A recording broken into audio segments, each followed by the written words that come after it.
والصلاة والسلام على سید الانبیاء والمرسلین نبینا محمد وعلى آلہ وصحبہ اجمعین، اما بعد۔ پچھلی مجلس میں ہم نے دیکھا کہ اللہ رب العالمین نے محمد رسول اللہ صلی اللہ علیہ وسلم پر جہاں کتاب نازل کی وہیں آپ پر حکمت کا بھی نزول ہوا۔ اللہ کی طرف سے آپ کو حکمت عطا کی گئی اور آپ کو اس بات کا بھی حکم دیا گیا تھا اور آپ کے ذمے تھا کہ آپ وہی حکمت لوگوں کو بھی، امتیوں کو بھی سکھائیں۔ اور صحابہ کا اس امت پر بہت بڑا احسان ہے کہ انہوں نے نبی کریم صلی اللہ علیہ وسلم کی صحبت کا حق ادا کیا اور آپ سے وہ باتیں سن کر، سیکھ کر اسے حدیث کی شکل میں محفوظ کیا، اور اسی کے ساتھ ساتھ آپ کی زندگی کو بھی محفوظ کر دیا۔ جب ان لوگوں کے لیے اس کی ضرورت تھی، ہمارے لیے بھی اس کی ضرورت ہے۔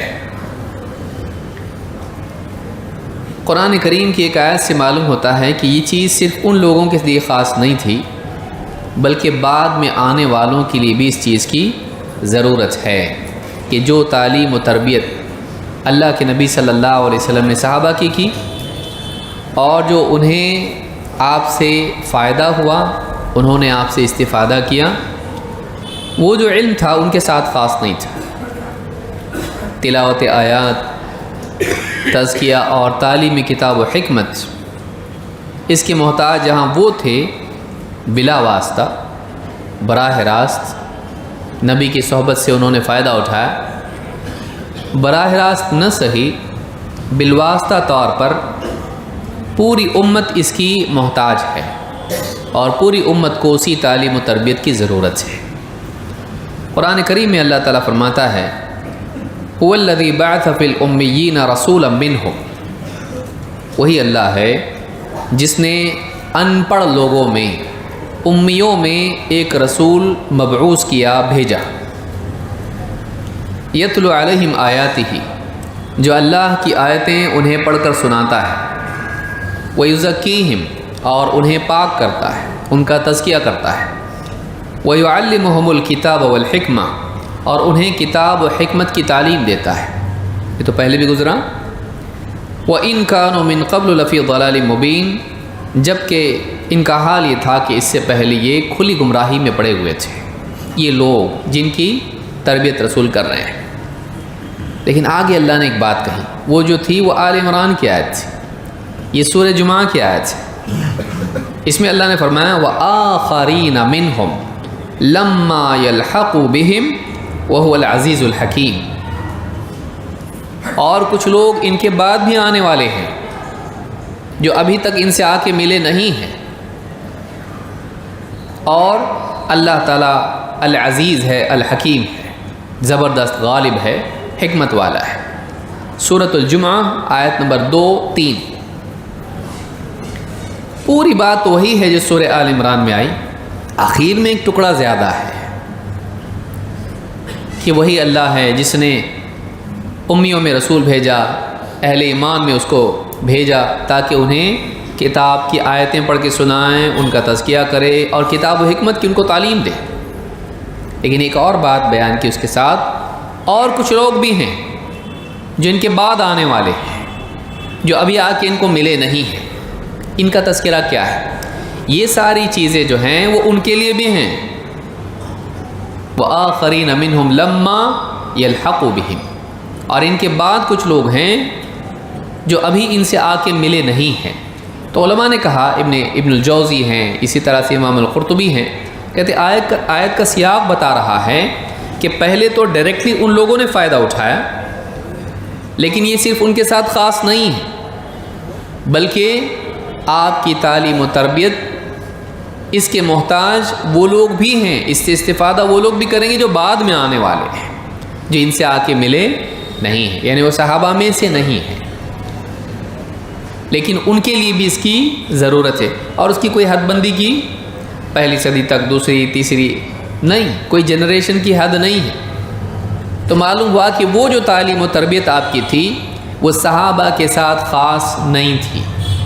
وہ جو آپ کی حکمت جو آپ ان کو سکھاتے تھے وہ ان کے لیے خاص نہیں تھی، یہ بلکہ باقی ساری امت میں جو ابھی آ کے صحابہ سے ملے نہیں ہیں ان کے لیے بھی ہے وہ۔ اور اللہ نے آپ کو جو بھیجا کتاب و حکمت کی تعلیم دینے کے لیے، وہ صرف صحابہ کو سکھانے کے لیے نہیں بھیجا۔ براہ راست تو آپ نے ان کو سکھایا، ڈائریکٹلی تو آپ نے ان کو سکھایا، لیکن بعد میں آنے والے لوگ ہیں جو ان کے ساتھ ابھی نہیں ہیں، ان کو بھی آپ نے سکھایا، ان کو بالواسطہ سکھایا۔ جیسے آپ رسول تھے ساری انسانیت کے لیے، تو براہ راست آپ نے مکہ میں دعوت دی، مدینہ میں دعوت دی یہود و نصارہ کو، مکہ میں قریش کو، مشرکین کو۔ ایک آپ کی براہ راست ملاقات لوگوں سے ہوتی تھی اور دعوت دیتے تھے، لیکن آپ چین نہیں گئے، آپ افریقہ نہیں گئے، آپ یورپ میں نہیں گئے، آپ مصر میں نہیں گئے، لیکن کیا آپ ان کے لیے رسول نہیں تھے؟ آپ کا پیغام ان کے لیے نہیں تھا؟ آپ کا پیغام ان کے لیے بھی تھا اور آپ ان کے لیے بھی رسول ہیں، لیکن آپ براہ راست ان کے پاس نہیں گئے، صحابہ ان کے پاس گئے۔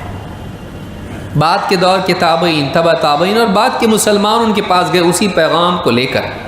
تو اس اعتبار سے آپ کا پیغام ان کے لیے بھی ہے۔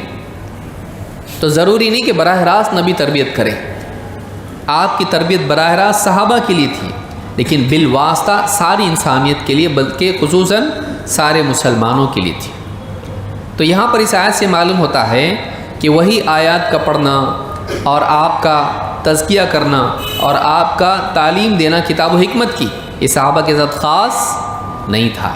تو جب ان کے لیے وہ چیز مفید تھی کہ آپ کیا سکھائیں، کیسا سکھائے، کیسے سمجھائے، آپ کیسے جیتے تھے، کیسے آپ ایک معلم کی طرح، ایک نبی کی طرح رہتے تھے تاکہ لوگ بھی آپ کو دیکھ کر اپنی اصلاح کریں، وہ ساری چیزیں صحابہ اپنی آنکھ سے دیکھتے تھے، اس سے ان کو فائدہ ہوا۔ تو کیا یہ ان کے لیے خاص تھا؟ نہیں، یہ آیت بتاتی ہے سورہ جمعہ کی آیت نمبر 2 اور 3 کہ وہ براہ راست فائدہ اٹھائے، لیکن یہ بعد والوں کے لیے بھی ضروری تھا۔ کتنا بڑا احسان کہ صحابہ اس کو اپنے لیے نہیں سمجھے اور انہوں نے ان کو اس سارے علم کو ہم تک بھی پہنچایا۔ ایک ایک بات یاد رکھی اور بتایا بعد والوں کو۔ اور پھر کتنا احسان محدثین کا، جنہوں نے وہ ساری چیزیں حدیث کی نقل کر دی اگلی امت تک، اگلے افراد تک جو آنے والے تھے۔ آج دنیا کی کوئی شخصیت ایسی نہیں ہے جس کی زندگی کے سارے پہلو اس دقت کے ساتھ میں جمع کیے گئے، محفوظ کیے گئے۔ ابھی بھی فیس بک کے زمانے میں بھی، ٹویٹر کے زمانے میں بھی، اس میں ہر انسان ہر چیز ڈال رہا ہے اس کے اوپر، لیکن آج بھی سب سے مشہور انسان کوئی بھی اٹھائیے اور آپ دیکھیں آپ اس کے بارے میں کتنا جانتے ہیں اور کتنا لوگوں نے اس کے بارے میں محفوظ کیا ہے۔ میڈیا کے دور میں شہرت پائے ہوئے لوگوں کی بات کر رہا ہوں، ملکوں کے بڑے بڑے منتری اور جو بھی لوگ ہوں، پریزیڈنٹ ہوں، پرائم منسٹر ہوں، یا میڈیا میں سٹارز ہوں، کوئی بھی شخصیت ہو، یا سوشل کام کرنے والے لوگ ہوں، یا مذہبی شخصیات ہوں، کوئی ایک آدمی ایسا بتائیے جس کی زندگی کے صبح سے لے کے شام تک اور اس کی زندگی کے تمام سکھ دکھ اور سارے حالات، دعوتی پہلو، عبادتی پہلو، سماجی پہلو اور جنگ کے حالات، امن کے حالات، بیوی بچوں سے، پڑوسی سے، سارے لوگوں سے جو معاملات اس کے ہیں، کھانا پینا، پیشاب پاخانہ، اٹھنا بیٹھنا، مسجد جانا، مسجد سے نکلنا، بازار جانا، اور اسی طرح سے زندگی کی جتنے معاملات ہیں، اس کے معاملے میں آپ دیکھیں بڑی سے بڑی شخصیت، آپ یہ بھی معلوم نہیں ہوگا کہ رائٹ ہینڈ سے کھاتا کہ لیفٹ ہینڈ سے، نہیں معلوم ہوگا، کبھی سوچا ہی نہیں اس بارے میں۔ صحابہ کتنی انگلیوں سے کھاتے تھے؟ 3 انگلیوں سے کھاتے تھے، وہ محفوظ کیے۔ بلکہ ایک صحابی کہتے ہیں کہ اللہ کے نبی صلی اللہ علیہ وسلم گٹلی کھائے، کھجور کھائے اور اس کی گٹلی اس طرح سے انگلی پہ رکھ کے نیچے رکھے، یہ تک انہوں نے نوٹ کیا ہے۔ کوئی اور شخصیت بتائیے کہ فورک کیسا پکڑتا ہے اور یہ کیسا پکڑتا ہے، کہاں؟ تو آپ برتن کون سے تھے، آپ کے کیسے تھے، آپ کی جوتیاں کیسی تھی، آپ کا لباس کیسا تھا، آپ سرما لگاتے تھے کیسے، آپ عطر لگاتے تھے، آپ کو کیسی چیز پسند تھی، کھانے میں کیا پسند تھا۔ کوئی مشہور سے مشہور شخصیت آپ دیکھیں اس کا نہیں ملے گا آپ کو، لیکن نبی صلی اللہ علیہ وسلم، جب کہ میڈیا تھے ہی نہیں، واٹس ایپ تھا تبھی، ہاں کوئی ٹویٹ کرتا تھا، دیکھ اللہ کے نبی صلی اللہ علیہ وسلم کیا کھا رہے ہیں، کوئی کرتا تھا؟ اس زمانے میں میڈیا تھا ہی نہیں، لیکن تب سے لے کے اب تک انہوں نے محفوظ رکھا۔ کتنا بڑا کام کیے وہ لوگ۔ اور کوئی جاہل آدمی کہے کہ کیا کر کے رکھ دیے، یہ بیوقوف آدمی ہے، اس کو عقل نہیں ہے، اس کو عقل نہیں ہے۔ جس چیز کا بعض اوقات ہوتا ہی ہے کہ کسی کا احسان ہوتا ہے اور انسان اس احسان کو عیب مانتا ہے، یہ اس احسان کی کمی نہیں ہوتی ہے، اس کی غلطی نہیں ہوتی ہے، احسان کرنے والے کی غلطی نہیں بلکہ اس کی غلطی ہوتی ہے، اس کی نالائقی اور نااہلی ہوتی ہے جو اس احسان کی بھی ناقدری کرتا ہے۔ تو یہ بات یاد رکھنے کی ہے کہ اللہ رب العالمین نے محمد رسول اللہ صلی اللہ علیہ وسلم کو جو علم دیا، جو حکمت دی اور جو تربیت آپ نے کی لوگوں کی، وہ اس زمانے کے لیے خاص نہیں تھی بلکہ اس سے استفادہ بعد والوں کے لیے بھی ضروری ہے۔ چلیے آگے بڑھتے ہیں۔ نمبر 7، اللہ تعالیٰ قرآن کریم میں فرماتا ہے وَمَا آتَاكُمُ الرَّسُولُ فَخُذُوهُ وَمَا نَهَاكُمْ عَنْهُ فَانْتَهُوا، جو کچھ رسول تمہیں دیں اسے لے لو، جس سے روک دیں اس سے رک جاؤ۔ جو کچھ رسول تمہیں دیں اسے لے لو اور جس سے روک دیں، منع کر دیں، اس سے رک جاؤ۔ یہ سورۃ الحشر کی آیت نمبر 7 ہے۔ منکرین حدیث کہتے ہیں کہ ہماری دلیل یہ ہے کہ اللہ کے نبی صلی اللہ علیہ وسلم جو بھی دیے اس کو ماننا پڑے گا۔ اس سے حدیث کو آپ کا حکم ماننے کی دلیل ثابت ہوتی ہے، جس سے نبی نے منع کر دیا اس سے رکنے کی دلیل اس سے ملتی ہے۔ وہ تو نہیں، یہ جو ہے یہ فے کے مال کے بارے میں ہے۔ جو مال آتا تھا غنیمت میں، جو بھی جمع ہوتا تھا، خاص مال ہے، اس کے بارے میں ہے کہ یہ فے کے مال کے بارے میں ہے کہ اس میں سے جو دیں وہ لو، جو نہیں دے اس سے رک جاؤ، جس سے منع کر دے مت لو، رک جاؤ۔ یہ مال کے بارے میں ہے۔ ہم کہتے ہیں ایسا نہیں، مال بھی اس میں آتا ہے لیکن خاص نہیں مال کے بارے میں۔ کیوں؟ قرآن سے بتاؤ، جو کچھ میں کیا ہے؟ اللہ تعالیٰ کیا فرما رہا ہے؟ جو کچھ تم کو رسول دیں، مال دے تو مال لو، قرآن دے تو قرآن لو، اور حدیث دیں تو حدیث لو۔ تو جو کچھ کا مطلب کیا مال ہوتا ہے؟ جو کچھ کا مطلب ہوتا ہے جو بھی، تو اس میں مال بھی، لیکن مال ہی نہیں۔ سمجھ میں آئی بات؟ بھئی آپ تخصیص کر رہے ہیں، آپ کے پاس دلیل ہونا چاہیے، ہمارے پاس تو کیا ہے؟ جو بھی، ہم قرآن والے ہیں۔ قرآن میں کیا بتایا اللہ نے؟ کوئی قید نہیں ہے، محدود نہیں ہے، جو بھی کھانا دے تو کھانا لے لو، پیسہ دے تو پیسہ لے لو، حکم دیں تو اس کو قبول کرو، خبر دیں تو خبر کو قبول کرو، منع کر دیں مال سے تو مال سے رک جاؤ، کھانے سے روک دیں تو کھانے سے رک جاؤ، پینے سے روک دیں تو پینے سے رک جاؤ، کام سے روک دیں تو کام سے رک جاؤ۔ شراب پینے سے روک دیا، رک گئے۔ شہری گدھوں کا گوشت کھانے سے روک دیا، رک گئے۔ کسی بھی چیز سے روک دیں، رک جاؤ۔ تو جو بھی کہیں اس کو کرو، جو دیں اسے لے لو، خبر دیں خبر لے لو، چیز دیں چیز لے لو۔ تو وما آتاکم الرسول، تو وما میں عموم ہے، ٹیکنیکل لینگویج میں ہم کیا کہتے ہیں اس کو؟ وما میں کیا ہے؟ عموم ہے۔ اس کی خصوص کے لیے دلیل چاہیے کہ اس کو خاص کرنا مال کے لیے نہیں، اور اس کو قرآن کے لیے خاص کرنے کے لیے دلیل چاہیے۔ ہمارے نبی نے خالی قرآن دیا ہم کو؟ نہیں، حدیث بھی دیے، قرآن کی تشریح بھی کی، ایکسپلینیشن بھی دیے۔ تو قرآن بھی لو، قرآن کا ایکسپلینیشن بھی لو۔ اس میں کہا ہے کہ ایکسپلینیشن مت لو، خالی قرآن لو، ہے ایسا؟ تو ہمارے نبی نے جو دیے ہم کو، ہم وہ لیں گے۔ تو اس میں قرآن بھی آتا ہے اور حدیث بھی آتی ہے۔ تو قرآن اور حدیث دونوں اس میں آتا ہے۔ وما نہاکم، اور جس سے روک دیں، نہیں بھائی جو چیز جس سے روکے نہ، وہ قرآن میں اگر اس سے نہیں روکے ہیں تو نہیں رکنا ہے، ایسا ہے؟ اس میں کنڈیشن ہے کہ جس سے رسول تم کو روکیں، اگر قرآن میں بھی اس سے روکا گیا تو روکو مت، ورنہ مت روکو، ایسا ہے اس میں؟ اللہ نے کوئی حد رکھی نہیں، کوئی کنڈیشن رکھی کہ جس سے نبی روکیں وہ قرآن میں بھی منع ہونا چاہیے، ایسا ہے؟ تو بعض لوگ جیسے کہتے ہیں میوزک قرآن میں منع نہیں، یہ بھولے بھالے ڈاکو ہیں، قرآن میں منع نہیں ہے۔ ایک صاحب سے میں نے اسی کہا آپ مر جائیں گے نا، آپ کو ہم نہلائیں گے بھی نہیں اور دفن بھی نہیں کریں گے۔ وہ کیوں؟ گھبرا کے ایسا کیوں کریں گے؟ منکرین حدیث کے لیے ہمارے پاس ہے صحیح ہے، کیوں؟ اللہ کرے گا ثم اماتہ فاقبرہ۔ اللہ نے کیا کہا؟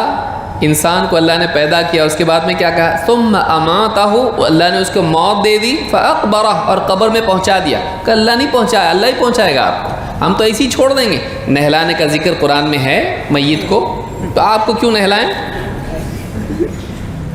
آپ کو نہلائیں کیوں بھائی؟ ہم بغیر نہلائے دفن کریں؟ اب دفن بھی نہیں کریں گے ہم، دفن بھی نہیں کریں گے، کیوں؟ کہ اللہ نے کہا فاقبرہ، اللہ ہی قبر بنا کے اس میں ڈال دے گا۔ ہم کیوں ڈالیں؟ ہم آپ کو قبر میں دفن کرنا زندہ کر سکتے ہیں، وہ بھی منع ہے۔ وَإِذَا الْمَوْءُودَةُ سُئِلَتْ بِأَيِّ ذَنبٍ قُتِلَتْ، تو زندہ تو آپ کو دفن نہیں کر سکتے۔ تو آپ کو دفن کرنے کے لیے ہمارے لیے قرآن سے آپ دلیل دیجئے، ہم کیوں دفن کریں آپ کو مرنے کے بعد؟ تو بھی سوچنے لگا بھائی یہ تو معاملہ بڑا گمبھیر ہے، یہ اپنے پہ آ رہا ہے پورا۔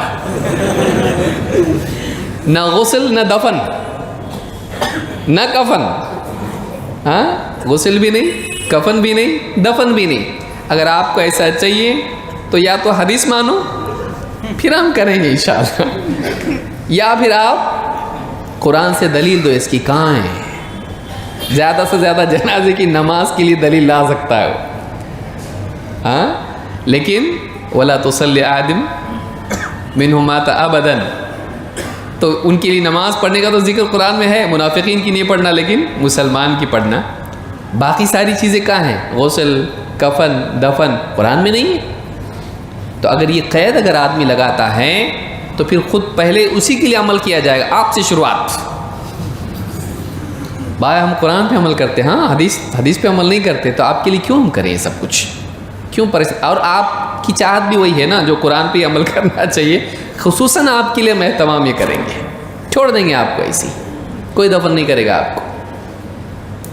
سوچئے، تو یہ وما آتاکم، اس سے معلوم ہوتا ہے کہ بھائی آپ کو قرآن کے علاوہ بھی لینا پڑے گا، ورنہ مسئلہ نہانے دھونے کا مسئلہ ہو جائے گا، مرنے کے بعد کفن دفن کا مسئلہ ہو جائے گا۔ یہ سب کہاں ملے گا ہم کو؟ حدیث میں۔ کبھی ایسا لگتا ہے کہ اللہ تعالیٰ نے بہت امپورٹنٹ چیزیں قرآن میں نہیں رکھی تاکہ آدمی سوچے کہ حدیث ماننا پڑے گا، تاکہ آدمی کو احساس ہو کہ بھائی اگر حدیث نہیں مانیں گے تو کام نہیں چلے گا، ماننا پڑے گا، اپنا کفن دفن ہونا چاہیے، ورنہ مشکل ہو جائے گا۔ کہیں بہت بنیادی باتیں اللہ نے قرآن میں نہیں رکھی، بہت ساری باتیں اجمالاً ہیں لیکن تفصیلاً نہیں ہے۔ تو اب یہ جو آیت ہے انہی میں سے ایک آیت ہے۔ مثال کے طور پر آپ دیکھیے سورہ حشر کی آیت نمبر 7 ہے، اس کا ایک واقعہ ہے۔ علقمہ رحمہ اللہ کہتے ہیں جاءت امرأۃ ببنی اسد من بنی اسد الی ابن مسعود۔ صحابہ دیکھیے کتنے انٹیلیجنٹ لوگ تھے، روئے زمین پر بہترین لوگ، سمجھدار، جن کو اتنا سمجھدار ان کا معلم ہو، سمجھدار نہیں ہوں گے؟ اللہ کے رسول صلی اللہ علیہ وسلم کے استاذ، شاگرد کیسے ہوں گے؟ جو چپٹ کے سائے کی طرح رہتے ہوں، جو آپ کے وضو کے قطروں کو گرنے نہیں دیتے ہوں، آپ کی بات کی کتنی تعظیم کریں گے۔ ایک عورت ان کے پاس آئی بنی اسد سے، ابن مسعود رضی اللہ عنہ بہت بڑے فقیہ تھے اور ان لوگوں میں سے ہیں کہ جو شروع کے 6 لوگوں میں سے ہیں، 6-7 لوگ جو مسلمان ہوئے ان میں سے یہ تھے، بلکہ اتنا آتے جاتے تھے گھر میں کہ لوگ سمجھتے تھے یہ فیملی کے ممبر ہیں۔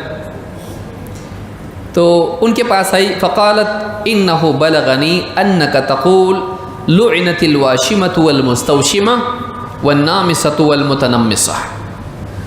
عورت کہنے لگی کہ مجھے بات پہنچی ہے کہ آپ کہتے ہو کہ لعنت ہے اس عورت پر جو واشمہ ہو، مستوشمہ ٹیٹوئنگ جو کرتے ہیں، گدوانا جسم پر نشان بناتے ہیں نا ہرے رنگ کے، یا کلرڈ بھی آ رہے ہیں آج کل تو جو ٹیٹوئنگ کرتے ہیں اس پر کرنے والی پر اور کروانے والی دونوں پر لعنت۔ والنامصۃ والمتنمصہ، اور بھویں خوبصورتی کے لیے شیپ کرنے والی عورت اور کروانے والی عورت دونوں پہ، یعنی جو کرتی ہے وہ بھی اور جو جس کے لیے کر رہی اس پر بھی، ڈیمانڈ سپلائی دونوں کے اوپر لعنت، دونوں پہ لعنت ہے۔ تو آپ ان پہ لعنت کرتے ہو، مجھے بات پہنچی ہے۔ وَقَدْ قَرَأْتُ مَا بَيْنَ اللَّوْحَيْنِ فَمَا وَجَدْتُ مَا تَقُولُ، اور میں نے کور ٹو کور پورا قرآن پڑھ ڈالا، لوحین کے درمیان جتنا قرآن ہے، دونوں کورز کے درمیان قرآن کے پورا پڑھ ڈالا میں نے قرآن۔ فَمَا وَجَدْتُ مَا تَقُولُ، مجھے تو یہ بات کہیں ملی نہیں قرآن میں جو آپ کہہ رہے ہو۔ انہوں نے کیا کہا؟ انہوں نے کہا بلا وجدتی ولکنک لا تعلمین۔ بہت پیارا جواب ہے، ملا تجھے لیکن ابھی بھی تجھے اس کا شعور نہیں کہ تجھے وہ ملا، تجھ کو ملا ہو، قرآن میں ہے وہ، لیکن تجھے ابھی تک یہ سمجھا نہیں جو وہ کیا مطلب ہے اس کا۔ ولکنک لا تعلمین، ابھی بعض اوقات ہوتا ہے نا آدمی کو معلوم ہوتا ہے لیکن معلوم نہیں ہوتا کہ معلوم ہے۔ بہت ساری چیزیں انسان کے علم میں ہوتی ہیں لیکن بطور متن ہوتی ہے، بطور فہم نہیں ہوتی ہے، اس کو واقعی سمجھا ہوا نہیں ہوتا ہے۔ وَلَكِنَّكِ لَا تَعْلَمِينَ قَالَتْ وَأَيْنَ هُوَ، کہاں ہے بتائیے کہاں ہے قرآن میں؟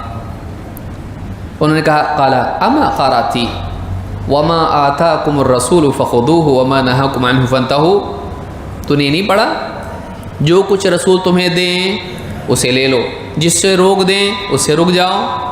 کہاں کہ اس میں تو ہے نا رک جاؤ، تو اس سے روکا ہے اللہ کے نبی، اور کہا کہ میں کیوں نہ لعنت کروں اس پر جس پر اللہ کے نبی صلی اللہ علیہ وسلم نے لعنت کی ہے۔ وہ لعنت قرآن میں ہے نہیں، لیکن قرآن کریم میں یہ ہے کہ جس سے رسول صلی اللہ علیہ وسلم روک دیں رک جاؤ۔ تو اللہ تعالیٰ نے ممنوعات کا دائرہ وسیع رکھا اور تعلیم کا دائرہ وسیع رکھا، یہ نہیں کہا کہ صرف قرآن کی مانو، اللہ نے کہا جس سے رسول روک دے رک جاؤ، جو رسول دے دیں لے لو۔ تو جتنی خبریں قرآن کی ہیں ان کے علاوہ حدیث میں جو خبریں آئی ہیں جو رسول نے دی ہیں انہیں لینا پڑے گا کہ نہیں؟ حضرت خدیجہ کو آگے جب کہا اللہ کے نبی صلی اللہ علیہ وسلم نے میرے ساتھ ایسا ایسا ہوا، تو انہوں نے مانے کہ نہیں مانے؟ ہاں، کیا قرآن کی آیت ہی مانیں گے باقی نہیں مانیں گے؟ بولے سوچئے، اللہ کے نبی صلی اللہ علیہ وسلم نے جو خبر دی سب سے پہلے اپنی بیوی کو، انہوں نے اس خبر کو قبول کیا، صرف نہیں کہا کہ مجھے بس 5 آیتیں لینی آپ کی باقی خبریں نہیں چاہیے، اسے بولے نہیں، انہوں نے وہ بھی لیا جو آپ نے بتایا کہ آپ کے ساتھ کیا ہوا، اور ان آیتوں کو بھی قبول کیا۔ تو معلوم یہ ہوا کہ جو کچھ رسول دیں اسے لے لو اور جس سے روک دیں رک جاؤ۔ تو صحابی نے، اب وہ لمبا واقعہ ہے، اس عورت نے کہا، پھر اس کو کچھ جواب بن نہیں پڑا، تو کہا ٹھیک ہے آپ تو بول رہے لیکن آپ کے گھر میں لوگ کرتے ہوں گے عورتیں ایسی۔ کبھی کبھی حجت پہ کوئی آ جاتا ہے تو پرسنل اٹیک کرنا شروع کر دیتا ہے، آپ لعنت تو کر رہے لیکن یہ سبھی عورتیں کرتی ہیں اس طرح سے، آپ کے گھر میں بھی میں سمجھتی ہوں کرتی ہوں گی عورتیں۔ کہا جاؤ اندر جا کے دیکھو، خبر سے تم کو بھروسہ نہیں ہے نا، جا کے نظر مشاہدہ کر لو، جاؤ میرے گھر میں جاؤ، بیویوں کو گھر والوں کو دیکھو عورتوں کو کرتی ہے کہ نہیں۔ گئی وہ ڈیرنگ، دیکھیے گئی وہ بیچاری عورت، جا کے دیکھ کے سب کو آئی کہ کرتے کہ نہیں کرتے۔ کہا کیا ہوا، ملا جو چاہیے تھا ملا؟ کہ نہیں۔ کہا کہ کرتی نا میرے ساتھ رہتی نہیں وہ، اگر وہ ایسا کرنے والی ہوتی تو ہم ان کے ساتھ رہتے نہیں۔ نجامع کے معنی میں علماء نے کہا یہ معنی کہ میں ان کے ساتھ رہتا ہی نہیں، الگ ہو جاتا ہوں ان سے، یعنی یہ نہیں کہ میرے گھر میں، بلکہ ایک روایت میں کہ تم پھر تو میں ان لوگوں میں سے ہو جاؤں گا جو یعنی اپنے قول کی مخالفت کرتے ہیں۔ نیک بندے اللہ کے نبی، انہوں نے کہا تھا کہ وَلَا أُرِيدُ أَنْ أُخَالِفَكُمْ إِلَى مَا أَنْهَاكُمْ عَنْهُ، جس سے میں تم کو روک رہا ہوں، میری چاہت، میرا ارادہ یہ نہیں کہ میں اس کی خلاف ورزی کروں، میں تھوڑی نا ایسے کروں گا کہ لعنت کروں گا اور میرے گھر والیاں ایسا کریں۔ تو اس روایت سے بات معلوم ہوتی ہے کہ صحابہ کتنا گہرا علم رکھتے تھے۔ انہوں نے یہ لیا کہ اس آیت میں جو کہا گیا ہے جو کچھ دیں اس سے لے لو، جس سے منع کر دیں اس سے رک جاؤ، اس سے انہوں نے مراد یہ لیا کہ قرآن کے علاوہ اگر کسی اور چیز سے ہمارے نبی منع کرتے ہیں وہ بھی دلیل ہے، اور وہ قرآن میں ہے، وہ قرآن میں ہے، اجمالی طور پر ہے، تفصیل اس کی نہیں۔ سمپل بات ہے، اگر کوئی حاکم ہے کسی کو سپہ سالار بنا کر بھیجے اور فوج سے کہے کہ اس کی بات ماننا، لکھ کے دے یہ سپہ سالار جو کہے اس کی بات مانو، اور ہر ایک کو اس کی کاپی دے دے۔ اب وہ سپہ سالار بولے کہ ہم کو ایسا نہیں، ایسا حملہ کرنا ہے، یا ہم کو یہاں جانا ہے، یہاں رکنا ہے۔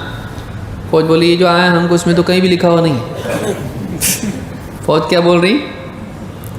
بادشاہ نے تم کو بنایا سپہ سالار، ٹھیک ہے مانا ہم نے، بہت آپ کا سامان سمان سب اپنی جگہ، لیکن جو حکم ہم کو بادشاہ نے دیا ہے اس میں دیکھو پرنٹڈ ہے ہمارے پاس، اور یہ آتھینٹک ٹیسٹیفائڈ ویریفائڈ کاپی ہے، یہ ٹرو کاپی، اس میں کہیں لکھا ہوا نہیں کہ ہم کو پڑاؤ کہاں ڈالنا ہے۔ سپہ سالار کیا کرے گا؟ پہلے اپنا سر پیٹے گا، کیسی فوج میرے گلے میں ڈال دی، بادشاہ نے یہ نہیں لکھا ہے کہ پڑاؤ کہاں ڈالنا ہے، لیکن یہ تو لکھا ہے میری بات مانو، اس میں وہ سب آ گیا، اسپیسیفک حکم نہیں ہے، لیکن جنرل رول دے دیا نا تم کو کہ ان کی ماننا، تو جب ان کی ماننے کا حکم دے دیا گا مطلب اب میں جو بھی بولوں تم کو ماننا پڑے گا۔ سمجھ میں آ رہی بات؟ تو کسی آدمی کا قرآن میں دکھاؤ کا مطالبہ کرنا بے وقوفی ہے، کیونکہ اللہ تعالیٰ نے خود قرآن میں کہا جو کچھ رسول دے دیں، ورنہ اللہ کہتا ہے جو میں دے رہا ہوں وہ لو، جس سے میں روکوں اس سے رکو۔ نسبت اپنی طرف کی یا رسول کی طرف کیا ضرورت ہے؟ کیا ضرورت ہے؟ جب قرآن ہی کا ماننا ہے تو رسول کی طرف نسبت کر کے کیا ضرورت ہے اس کی؟ فرمان کس کا ہے؟ وہ قرآن اللہ کا ہے نا، تو رسول کی طرف نسبت کیوں کی؟ کیونکہ رسول کے پاس سے قرآن بھی ملنے والا ہے اور قرآن کی تشریح بھی ملنے والی ہے،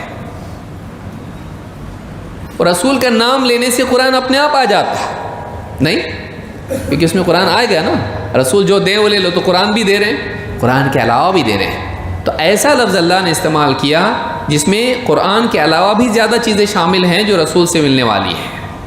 لیکن اگر یہ کہا جاتا صرف قرآن مانو تو رسول کا علم اس کو شامل الگ سے کرنا پڑتا ہے، تو یہ صحابی سمجھتے تھے، اسی لیے انہوں نے اسے مطلب لیا کہ قرآن میں ہے، کیونکہ قرآن میں کیا ہے؟ رسول جو دیں اسے لو، اور رسول جس سے روکیں اس سے رک جاؤ، اور یہ ان چیزوں میں سے جس سے رسول نے روکا ہے اور لعنت بھی کی ہے۔ روکنے سے زیادہ ڈینجر روکنا لعنت کے ساتھ روکنا ہے۔ کسی چیز پر لعنت کر دی جائے کا مطلب اپنے آپ وہ برا ہے، اتنا برا کہ لعنت ہو رہی اس کے اوپر۔ جیسے کسی بچے کو کسی کام کے کرنے سے روکا جائے مت کر، اور کسی کو اس کام کے کرنے پر پیٹا جائے، تو کہہ سکتا میری تو صرف پٹائی بھی منع نہیں کی مجھ کو کہہ سکتا ہو؟ اس کا بھائی کیا بولے گا؟ اللہ کے بندے پیٹے، مجھ کو تو پیٹے بھی نہیں، تجھ کو تو پیٹ دیے۔ وہ کام زیادہ برا ہے کہ کم برا ہے؟ کہ جس پہ پٹائی نہیں اور جس پہ پٹائی ہوئی، پٹائی زیادہ سیریس ہے، تو اس میں منع نہیں کی نہیں بول سکتا ہو کہ منع کہاں کی، مجھ کو تو خالی پیٹے نا، بول سکتا ہے ایسا؟ تو کچھ چیزیں اپنے آپ منع کی دلیل ہوتی ہیں، تو لعنت کرنا یہ خود اس بات کی دلیل ہے کہ منع ہے، وہ اتنا برا منع ہے کہ لعنت بھی اس کے اوپر ہے، ورنہ چھوٹا موٹا منع بھی نہ کرو تو اچھا ہے، لیکن اتنا برا کہ لعنت ہو گئی اس پر، تو مطلب منع اس کے اندر اپنے آپ آ گیا۔ سمجھ میں آ رہی بات؟ تو اس سے منع کیا اللہ کے نبی صلی اللہ علیہ وسلم نے، انہوں نے سمجھا لعنت کی وجہ سے، اور پھر منع ہے تو اللہ نے منع کیا ہے یا رسول نے؟ رسول نے، لیکن اللہ نے کیا کہا ہے؟ رسول جس سے منع کر دے اس سے رک جاؤ، تو کہا یہ قرآن میں ہے، تفصیلاً نہیں، اجمالاً، اسپیسیفکلی نہیں، ان جنرل۔ تو یہ بات یاد رکھنے کی ہے۔ تو صحابہ بہت سمجھدار لوگ تھے، بہت عقل مند لوگ تھے، ان کو دین زیادہ سمجھتا تھا، اسی لیے ہم کیا کہتے ہیں، اس عورت کو نہیں سمجھا لیکن صحابی کو سمجھا۔ سلف کا فہم کتنا ضروری ہے۔ صحیح بخاری تفسیر القرآن حدیث نمبر 4886 اور صحیح مسلم کتاب اللباس والزینہ حدیث نمبر 2125، اور یہ الفاظ ابن حبان کے ہیں، جو روایت میں نے ذکر کی تفصیلی، یہ ابن حبان کے الفاظ ہیں۔ چلیے آگے بڑھتے ہیں۔ نمبر 8، رسول کے حکم پر اللہ تعالیٰ نے سزا کی وعید دی ہے، سزا کی وعید سنائی ہے، اور اس میں دونوں حکم آئیں گے، جو قرآن کا حکم پہنچا ہے وہ بھی، اور جو آپ کا اپنا حکم ہے وہ بھی۔ اللہ تعالیٰ قرآن کریم میں فرماتا ہے فَلْيَحْذَرِ الَّذِينَ يُخَالِفُونَ عَنْ أَمْرِهِ أَن تُصِيبَهُمْ فِتْنَةٌ أَوْ يُصِيبَهُمْ عَذَابٌ أَلِيمٌ۔ تو جو لوگ اس رسول کے حکم کی خلاف ورزی کرتے ہیں، جو لوگ اس رسول کے حکم کی مخالفت کرتے ہیں، چاہے وہ قولاً ہو، اعتقاداً ہو، عملاً ہو، فَلْيَحْذَرْ، انہیں ڈرنا چاہیے، فَلْيَحْذَرِ الَّذِينَ يُخَالِفُونَ عَنْ أَمْرِهِ، جو لوگ اس رسول کے حکم کی مخالفت کرتے ہیں یا خلاف ورزی کرتے ہیں، انہیں ڈرنا چاہیے کس چیز سے؟ ان تصیبہم فتنہ، کہیں یہ فتنے میں مبتلا نہ ہو جائیں، او یصیبہم عذاب علیم، یا کہیں ان پر دردناک عذاب نہ آ جائے۔ عذاب کی دھمکی اللہ نے دی کس چیز پر؟ قرآن کی مخالفت پر، اس رسول کے حکم کی مخالفت کرتے ہیں۔ تو اب اس رسول کے حکم میں نسبت کس کی طرف کی ہے؟ رسول کی طرف۔ اس میں نہیں کہا اس رسول کا وہ حکم جو قرآن میں ہو اس کی مخالفت کرتے ہیں، کنڈیشن ہے ایسی نہیں ہے، بغیر کسی شرط کے اللہ نے بیان کیا ہے۔ تو معلوم یہ ہوا کہ وہ چاہے وہ حکم قرآن میں ہو یا نہ ہو۔ کوئی آدمی کہے داڑھی کا حکم قرآن میں نہیں ہے، داڑھی کا حکم قرآن میں نہیں ہے۔ جاوید غامدی وغیرہ کیسا بولتے ہیں؟ اللہ تعالیٰ ہدایت دے ان لوگوں کو۔ بعض اوقات آدمی کیا کرتا، سیریس چیز کو بھی لائٹ بنا کے پیش کرتا، تو ضروری نہیں ہے، بس وہ اس زمانے کا ایک دستور تھا، لوگ داڑھی رکھتے تھے، کوئی رکھے نہ رکھے، چھوٹی رکھے بڑی رکھے، تو ایسا کوئی اس بارے میں کوئی سیریس قرآن میں آیت وغیرہ تو کچھ آئی نہیں، کہاں تک رکھو مت رکھو، کچھ بھی نہیں ہے۔ اس کو رکھنا ہے چاہے رکھے، نہیں رکھنا ہے نہیں رکھے۔ جبکہ حدیث میں کیا ہے؟ وَأَعْفُوا اللِّحَىٰ، داڑھی کیا کرو؟ رکھو، چھوڑ دو۔ داڑھی رکھنے کا حکم نہیں ہے، چھوڑ دینے کا حکم ہے۔ کہاں تک رکھنا ہے، کتنی رکھنا ہے، آپ چھوڑو بھائی اس کو، وہ خود اپنے آپ بڑھے گی، کاٹنے کی ضرورت نہیں ہے۔ تو یہ حکم کہاں ہے؟ قرآن میں ہے؟ نہیں ہے، یہ حدیث میں ہے، یہ حدیث میں ہے۔ لیکن قرآن میں اتنا ضرور ہے کہ اتنی بڑی داڑھی ہونا چاہیے کہ پکڑ کے کھینچی جا سکے، نہیں؟ ہاں، موسیٰ علیہ السلام نے جب طور پہ گئے اور بعد میں دیکھا کہ قوم بدک گئی، ذمہ داری کس کو دے کر گئے تھے؟ ہارون علیہ السلام کو، تو کیا کیا؟ غصے میں آ کے موسیٰ علیہ السلام تو موسیٰ علیہ السلام ہے،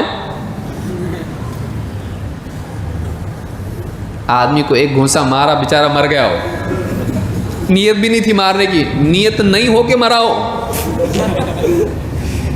بس مار دیا اس کو، قبطی کو، تو مر گیا ہو۔ ایسے تھے وہ غصے والے، اور خصوصاً انبیاء کا غصہ جو ہے یہ اللہ کی خاطر ہوتا ہے۔ جب دیکھا جس چیز سے بچا کے لایا ان کو، اتنی تربیت کر کے سب کر کے، پھر واپس سامری کے فتنے میں چلے گئے لوگ، بعد میں معلوم ہوا یہ تو، لیکن یہ لوگ شرک میں چلے گئے، بچڑے کو انہوں نے معبود بنا لیا، غصے میں آیا ایک دم، کیا کیا؟ جو الواح لے کے آئے تھے ہاتھ سے چھوٹ گئی، اور سیدھے جا کے بھائی کی بال اور داڑھی پکڑ کے گھسیٹنے لگے۔ کہا بھائی صاحب ایسا مت کرو، ان کو سامری نے بھٹکا دیا، میں تو کوشش کیا لیکن میرے بس ان پہ چلا نہیں۔ وَأَضَلَّهُمُ السَّامِرِينَ، تو داڑھی کا تو ہے نا اس میں ذکر قرآن میں، تو نبیوں والی داڑھی ایسی ہوتی ہے. ہاں فرینچ داڑھی الگ ہوتی ہے.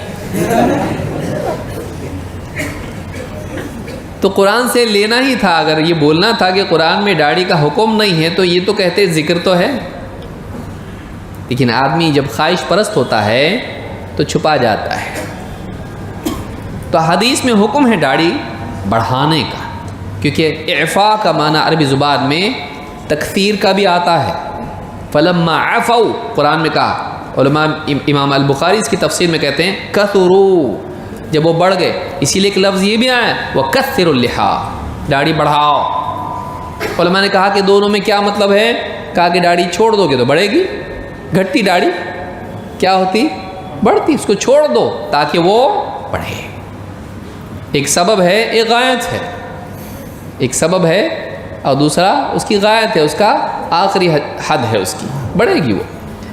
تو اب آدمی اس طرح سے کر کے بہت سارے احکام کو کیا کر دیتا ہے، امپورٹنٹ نہیں، کیونکہ قرآن میں نہیں ہے. اللہ تعالیٰ نے فرمایا کوئی آدمی، بعض اوقات لوگ کیا کہتے ہیں، بھائی یہ ایسا حکم نہیں جو کمپلسری ہے. آپ کو کیسے معلوم پڑتا ہے کہ کمپلسری ہے؟ کہا کہ اس پہ کوئی عذاب کی دھمکی نہیں ہے، اس لیے اتنا لازم نہیں داڑھی رکھنا. کہا داڑھی رکھو، داڑھی بڑھاؤ. حدیث میں کیسا آدمی کیسا کرتا ہے، داڑھی بڑھاؤ، حدیث میں اس طرح سے آیا ہے تو بڑھاؤ، جس کو بڑھانا بڑھاؤ. داڑھی بڑھانے کا جو حکم ہے اس پر کوئی وعید نہ ہونا، یہ کیا اس کو ہلکا کر دیتا ہے؟ ایسی کئی چیزیں قرآن کریم میں ہیں جو اللہ کے حکم ہیں لیکن ان پر وعید ہے نہیں ہے. تو کیا آپ یہ کہو گے وہ ضروری نہیں ہے؟ یعنی جس چیز پر وعید ہو وہی امپورٹنٹ چیز ہوتی ہے. بغیر وضو کے نماز پڑھنا، اس پر کیا وعید ہے؟ کوئی آدمی، قرآن میں وضو کا حکم ہے کہ نہیں ہے؟ غسل کا ہے. اسی حالت میں اگر نماز پڑھے، قرآن میں کیا ہے؟ اذا قمتم الى الصلاة فاغسلوا وجوهكم وايديكم الى المرافق وامسحوا رؤوسكم برؤوسكم وارجلكم الى الكعبين، اور ایک قرات میں وارجلكم بھی ہے. تو اب یہاں پر 4 چیزوں کا حکم دیا ہے نا. وضو کرو، اور جنابت کی حالت میں ہو تو غسل کرو. اگر آدمی نہ کرے یہ حکم پورا تو جہنم میں جائے گا. کیا یہ گناہ نہیں ہوگا؟ تو قرآن میں کہاں یہ گناہ ہوگا؟ اس پر سزا کی دھمکی ہے، اس کو گناہ گار قرار دیا گیا نہیں. تو بھی جب قرآن کے لیے آپ قید نہیں لگا رہے تو حدیث کے لیے کیوں لگا رہے ہیں؟ کہ جس چیز کا نبی کا حکم ہو اس پر وعید بھی ہونا چاہیے، تب جا کے گناہ ہوگا. داڑھی پہ کوئی وعید آئی نہیں اس ٹھیک ہے، لیکن قرآن میں تو وعید آئی ہے کہ رسول کے حکم کی جو لوگ مخالفت کرتے ہیں، اگر دل سے مخالفت کرے تب تو کافر ہو جائے گا. زبان سے مخالفت کرے نہیں مانتا کافر ہو جائے گا. عمل سے مخالفت کرے گناہ گار ہوگا، کافر نہیں ہوگا. عمل سے مخالفت کرے کہ کوئی آدمی داڑھی رکھنے کا حکم سن کے بھی نہیں رکھا، داڑھی کاٹتا ہے، کافر نہیں ہوگا لیکن کیا ہوگا؟ گناہ گار ہوگا. قرآن میں وعید اس کے لیے ہے کہ نہیں ہے؟ قرآن میں اللہ نے فرمایا جو لوگ اس رسول کے حکم کی مخالفت کرتے ہیں انہیں ڈرنا چاہیے کہ کہیں وہ فتنے میں گرفتار نہ ہو جائیں، یعنی گمراہ نہ ہو جائے. کہ 1 نہیں مانا، 2 نہیں مانے گا، 3 نہیں مانے گا، ہو سکتا ہے انکار کرنے والوں میں چلا جائے. او یصیبہم عذاب علیم، اور کہیں ایسا نہ ہو کہ ان پر دردناک عذاب آ جائے. تو قرآن میں ان جنرل رسول کے حکم کی خلاف ورزی پر عذاب کی دھمکی آئی کہ نہیں؟ پھر ہر بات کے لیے دھمکی ہونا ضروری نہیں ہے. اللہ کے نبی صلی اللہ علیہ وسلم جو بات بول دیے، حکم دے دیے، اس کا ماننا کیا ہے؟ لازم ہے. الامر يدل على الوجوب. علماء کے درمیان ایک معروف قاعدہ ہے کہ اللہ کوئی حکم دے دے، رسول صلی اللہ علیہ وسلم کوئی حکم دے دیں تو اس کا ماننا کیا ہو جاتا ہے؟ لازم. پھر اس پر عذاب کی دھمکی ہو یا نہ ہو. ایک اجمالی دھمکی ہے، جو اس رسول کی مخالفت کرتے ہیں ان کے لیے ڈرنا چاہیے ان کو کہ کہیں فتنے میں نہ پڑ جائیں یا عذاب ان پر نہ آ جائے. تو یہ تو دھمکی ہے اللہ کی طرف سے رسول کی مخالفت پر. یہ سورہ نور کی آیت نمبر 63 ہے، سورہ نور آیت نمبر 63۔ تو اس میں اللہ تعالیٰ نے رسول کے حکم پر وعید اجمالاً ذکر کی ہے، ہر حکم کا تذکرہ آیا نہیں آیا۔ نمبر 9، حدیث سے دلیل لینا سبیل الرسول ہے اور سبیل المؤمنین ہے۔ وہ راستہ جس پر نبی صلی اللہ علیہ وسلم اور صحابہ تھے، ان کا راستہ یہ ہے کہ قرآن کے علاوہ جو اللہ کی طرف سے فہم ہے اس کی پیروی بھی ضروری ہے، اور صحابہ اس کو اپناتے تھے، حدیث کو دلیل مانتے تھے، تابعین مانتے تھے، تبع تابعین مانتے تھے۔ کوئی ایک دور بھی مسلمانوں کا ایسا نہیں گزرا جس میں مسلمان حدیث کو دلیل نہیں مانتے تھے۔ کون سا دور ہے وہ گزرا ایسے کوئی؟ یعنی ہر زمانے میں مسلمان اہل ایمان، علماء اور عوام حدیث کو، نبی صلی اللہ علیہ وسلم کی باتوں کو، آپ کی تعلیمات کو، آپ کے قول اور عمل کو دلیل مانتے تھے اور اس کی پابندی ضروری سمجھتے تھے۔ تو یہ سبیل المؤمنین ہے، اور سبیل المؤمنین کی پیروی نہیں کرنے والے کو جہنم کی وعید ہے۔ یعنی جو آدمی حدیث کو نہیں مانتا ہے، دلیل نہیں بناتا ہے، وہ آدمی سبیل المؤمنین سے ہٹ کے چل رہا ہے۔ قرآن کریم میں اللہ تعالیٰ فرماتا ہے وَمَن يُشَاقِقِ الرَّسُولَ مِن بَعْدِ مَا تَبَيَّنَ لَهُ الْهُدَى وَيَتَّبِعْ غَيْرَ سَبِيلِ الْمُؤْمِنِينَ نُوَلِّهِ مَا تَوَلَّى وَنُصْلِهِ جَهَنَّمَ وَسَاءَتْ مَصِيرًا۔ سورہ النساء آیت نمبر 115۔ یہ ساری دلیلیں ہم کہاں سے دیکھ رہے ہیں؟ قرآن سے۔ جو کوئی مخالفت کرے، مخالف جانب اپنائیں رسول کے خلاف چلے، وَمَن يُشَاقِقِ الرَّسُولَ، رسول سے منازعت کرے، اپوزیشن دے رسول کو، اس سے ہٹ کے چلے۔ وَمَن يُشَاقِقِ الرَّسُولَ مِن بَعْدِ مَا تَبَيَّنَ لَهُ الْهُدَى، جبکہ ہدایت اس کے سامنے واضح ہو چکی ہے، اس کو معلوم ہے اللہ کے رسول کی بات ہے، پھر بھی نہیں مان رہا اس کو۔ ٹھیک ہے، کوئی آدمی کہے بھائی داڑھی رکھو، اس کو نہیں معلوم حدیث ہے ایسی، بولا میں نہیں رکھوں گا، مجھ کو نہیں پسند داڑھی واڑی، تو یہ آدمی کافر ہوگا، گناہ گار ہوگا؟ نہیں، اس کو معلوم ہی نہیں۔ بھائی کوئی مسلمان ہوا، اس کو معلوم نہیں داڑھی بھی اسلام میں ہے، کوئی بولا داڑھی بھی رکھو بہت اچھا لگے گا، آپ اچھے دکھو گے، بولا مجھ کو داڑھی پسند نہیں ہے، اب اس کو معلوم ہے حکم ہے نہیں، تو یہ کافر ہوگا؟ نہیں، کیونکہ حدیث میں قید ہے اس کے ساتھ من بعد ما تبین لہ الہدی، ہدایت کے واضح ہونے کے بعد بھی رسول کی مخالفت کرے۔ واضح اگر نہیں ہوا ہے کہ رسول کا حکم ہے، رسول کی بات ہے، اور اس کی مخالفت کر رہا ہے، اس کو غلط کہہ رہا ہے، وہ کافر یا گناہ گار نہیں ہوگا۔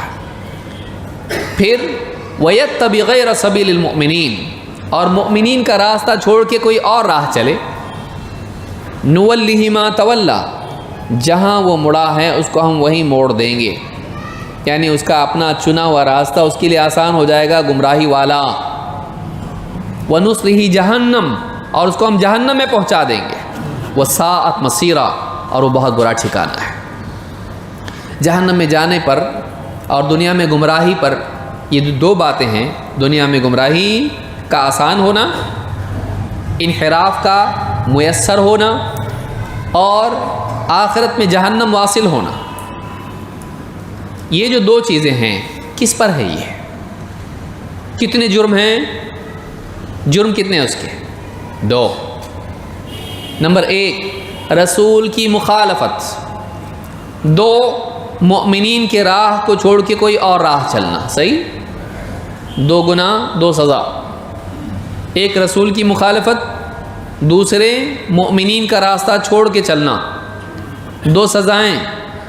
دنیا میں گمراہی آسان، پھر اس کو 10 لوگ بھی سمجھائیں گے تب بھی وہ کیا کہے گا؟ نہیں، میں ہی صحیح ہوں، جس پر میں ہوں وہی صحیح ہے۔ اس کی گمراہی اس کے لیے خوشنما بن جائے گی، اس کے لیے وہی راستہ اللہ ادھر ہی پھیر دے گا، جا ادھر ہی، وہ نصلہ جہنم، اور جہنم میں اللہ اس کو پہنچائے گا۔ تو یہ جو چیز ہے، یہ 2 باتیں، پہلی بات رسول کی مخالفت، معلوم ہے کہ جو حدیث کو نہیں مانتا ہے اس وعید میں وہ داخل ہے، کیونکہ رسول کی مخالفت کر رہا ہے، جو آپ نے حکم دیا نہیں مان رہا اس کو، بولے حدیث میں ہے تو۔ دوسرا یہ کہ اوور آل حدیثوں کو نہیں ماننا، یہ ماننا کس کا طریقہ ہے؟ حدیثوں کو ماننا پورے مومنین کا طریقہ ہے، ہر زمانے کے ایمان والے حدیث کو مانتے آئے، یہ آدمی نہیں مان کے ان کے راستے کو چھوڑ کے چل رہا ہے۔ تو رسول کی مخالفت چاہے ایک چیز میں ہو، یہ بول سکتے ہیں نہیں ابھی تک تو اس نے صرف رسول کے 10 حکم نہیں مانا، ابھی بھی وہ مسلمان باقی ہے، بول سکتے ایسا نہیں۔ ایک بھی حکم اگر نہ مانے رسول صلی اللہ علیہ وسلم کا، ثابت ہو کہ آپ نے حکم دیا کہ میں نہیں مانتا اس کو، ایک حکم بھی نہ مانے تو آدمی اسلام کے دائرے سے خارج ہو جاتا ہے، جبکہ وہ جان رہا کہ اللہ کے رسول صلی اللہ علیہ وسلم کی بات ہے۔ تو ایک حکم میں بھی معاملہ وعید اس پر آ جاتی ہے، اور اجمالی طور پر پورے ذخیرہ حدیث کو معتبر باتیں جو نبی صلی اللہ علیہ وسلم کی ثابت شدہ ہیں یا آپ کے افعال ہیں، نہیں مانتا اس کو، کلیتاً حدیثوں کو ترک کر دیتا ہے، نہیں مانتا میں حدیث کو، تو کس کا راستہ چھوڑ رہا ہے؟ وہ صحابہ کا۔ ان دونوں چیزوں پر کس چیز کی وعید ہے؟ دنیا میں گمراہی آسان ہو جائے گی اور آخرت میں جہنم میں پہنچ جائے گا۔ تو اس سے بھی معلوم ہوتا ہے کہ سبیل المؤمنین کی پیروی یہ لازم ہے، اور اس میں حدیث بھی شامل ہے کہ حدیثوں کا ماننا ہمیشہ سے مسلمانوں کا طریقہ رہا ہے، اور رسول کی مخالفت یہ بھی آدمی کو جہنم پہنچا دیتی ہے۔ تو یہ دونوں چیزیں بتاتی ہیں کہ حدیث ماننا ضروری ہے۔ تو میں سمجھتا ہوں وقت ہو گیا ہے، انشاءاللہ ہم رک جائیں گے۔